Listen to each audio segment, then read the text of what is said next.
Hello everyone, আমার চ্যানেলে সবাইকে স্বাগত জানিয়ে একটা নতুন ভিডিও স্টার্ট করলাম। আর ভিডিওটা স্টার্ট করছি কিন্তু মেট্রো থেকে, যাচ্ছি কিন্তু কুদঘাট থেকে আর দমদম।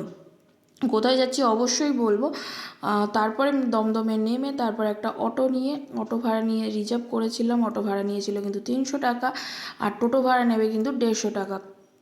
যাচ্ছি কোথায়, গন্তব্যস্থল হচ্ছে কি দক্ষিণেশ্বর।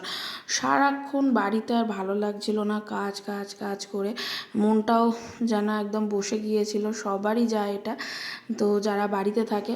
তো বরকে বললাম যে চলো কোথাও একটা থেকে ঘুরে আসি। তো গিয়েছিলাম দক্ষিণেশ্বর, ও বললো চলো যাই। হঠাৎ করে প্ল্যান হলো, একদম হঠাৎ করে। আর কিন্তু অটো টোটো যাই হোক মন্দিরের সামনেই আপনাদেরকে নামিয়ে দেবে। তো চলুন, একদম মন্দিরের গেটে চলে এসেছি আর ভেতরে যাওয়া যাক। কতটা এনজয় করলাম, কোথায় কোথায় ঘুরলাম, অবশ্যই পুরোটা আমাদের সাথে শেয়ার করব। আর ভিডিওটা কিন্তু পুরোটাই দেখবেন, স্কিপ করবেন। ওটা দিয়ে নিই, তারপর আপনাদেরকে চারিপাশটা ঘুরে দেখাবো। তো ভালোই আছে, ভিড় ছিল। আর মন্দিরের ভিতরে তো মোবাইল অ্যালাউ নেই, সেহেতু ফোনটা রেখে যেতে হবে আলাদা জায়গায়, কুপন নিতে হবে, তারপর ডালা নিতে হবে। আর আমি কিন্তু বিকেলবেলা এই প্রথম এলাম। আমি কিন্তু এর আগে যতবার এসেছি সকালবেলা এসেছি। আর সূর্যটা কিন্তু যখন ডুবছিল সত্যি খুব সুন্দর লাগছিল। তো চলুন আগে পুজোটা দিয়ে নিই।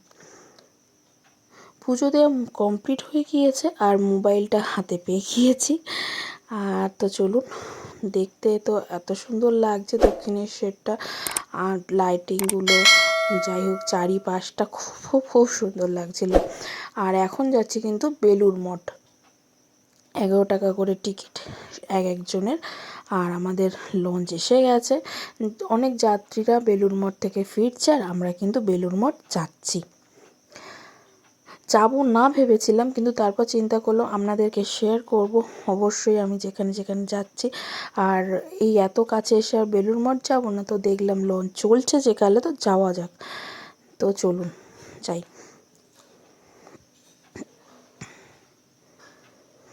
গঙ্গার চারিপাশটা কিন্তু খুব সুন্দর লাগছে দেখুন।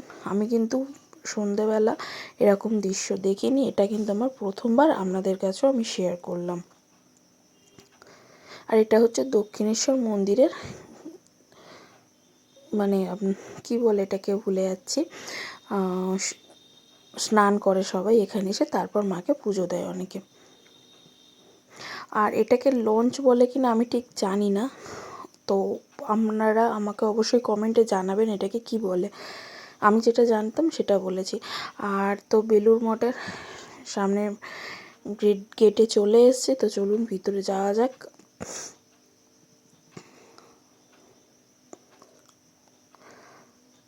আর বেলুড় মঠে কিন্তু নেমে আপনারা প্রচুর দোকান পাবেন, খাবারের, চায়ের, বা কিছু কেনাকাটা, জুয়েলারি বা ঠাকুরের ছবি পাবেন। তো আপনারা কিনতে পারেন বা খেতে পারেন। তো চলুন ভিতরে যাই। আর এর ভিতরে কিন্তু ক্যামেরা অ্যালাউ নেই, ফোনও মানে ফটো তোলা যায় না, কিন্তু দেখছি সবাই তুলছে, ফটো ভিডিও করছে। তো আমিও একটু আপনাদের সাথে শেয়ার করলাম।